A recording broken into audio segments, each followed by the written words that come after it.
Hi hello അസ്സലാമു അലൈക്കും. എല്ലാവർക്കും സുഖമാണെന്ന് വിചാരിക്കുന്നു. ഇന്ന് നമ്മൾ പോകുന്നത് ലാസ്റ്റ് എക്സിറ്റിലോട്ടാണ്. ഈ പ്രോമിസ് ബ്രിഡ്ജ് ഇവിടെയാണുള്ളത്. അപ്പം അങ്ങനെ നമ്മൾ ഇങ്ങോട്ട് വന്നതാണ്. അപ്പോൾ എല്ലാവർക്കും ഡൗട്ട് ഉണ്ടാവും എന്താണ് ഈ ലാസ്റ്റ് എക്സിറ്റ് എന്ന്. അപ്പം ലാസ്റ്റ് എക്സിറ്റ് എന്ന് പറഞ്ഞാൽ നമ്മളിപ്പം ഷാർജ ബോർഡർ കഴിഞ്ഞിട്ട് പോകുമ്പം അല്ലെങ്കിൽ ദുബായിൽ നിന്ന് അബുദാബിയിലേക്ക് പോകുമ്പോൾ അങ്ങനെ 2 എക്സിറ്റുകളുണ്ട്.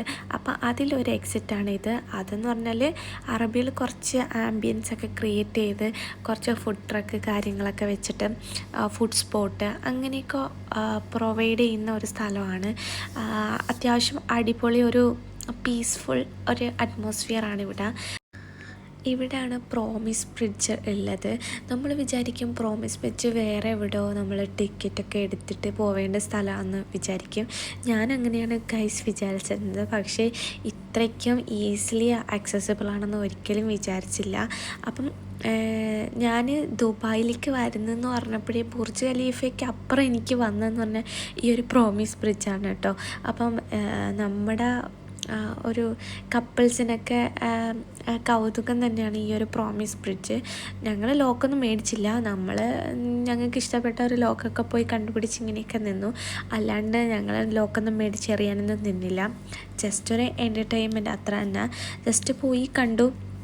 പിന്നെ ഇവിടെ എന്ന് പറഞ്ഞാൽ ഫുഡ് സ്പോട്ടാണ്, കൂടുതലും ഫുഡ് സ്പോട്ടാണ്. പിന്നെ അട്രാക്റ്റ് ചെയ്യാൻ വേണ്ടിയിട്ട് ഇങ്ങനെ കുറച്ച് കാര്യങ്ങളൊക്കെ അവർ ഉണ്ടാക്കി വെച്ചിട്ടുണ്ട്. പിന്നെ ഇതെന്ന് പറഞ്ഞാൽ കൂടുതലും ഇവിടെ അറബികളാണ് സ്പെൻഡ് ചെയ്യുന്നത്. അവരുടെ ഒരു ഈവനിങ്, അവരുടെ ഒരു വീക്കെൻഡൊക്കെ ഒന്ന് സ്പെൻഡ് ചെയ്യുന്നത് ഇങ്ങനെയുള്ള സ്ഥലങ്ങളിലാണ്. അപ്പോൾ നമുക്കിവിടെ കൂടുതലും അറബികളെ കാണാം. ഇത് ഇവിടുത്തെ ഒരു സൂപ്പർ മാർക്കറ്റാണ് കേട്ടോ.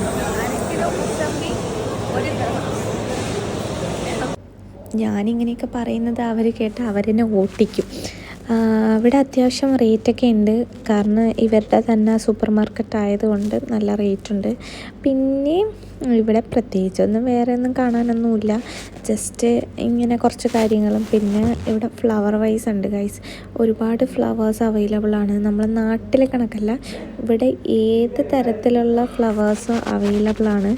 അപ്പോൾ നമുക്ക് ഇപ്പം വാലൻറ്റൈൻസ് ഡേയോ ആനിവേഴ്സറി ഒക്കെ വരികയാണെങ്കിൽ ജസ്റ്റ് ഒന്ന് കൊടുക്കാനൊക്കെ ഈസിലി ആക്സസിബിളാണ്. ഇത് പുറം വശമാണ്. ഇവിടെ കണ്ട റീസൈക്കിൾ ആയിട്ടുള്ള സാധനം വെച്ചിട്ടാണ് എല്ലാം ഉണ്ടാക്കിയിരിക്കുന്നത്. അപ്പോൾ ഇത്രയൊക്കെയുള്ളൂ ഇന്നത്തെ വീഡിയോ. അപ്പോൾ ബൈ ബൈ.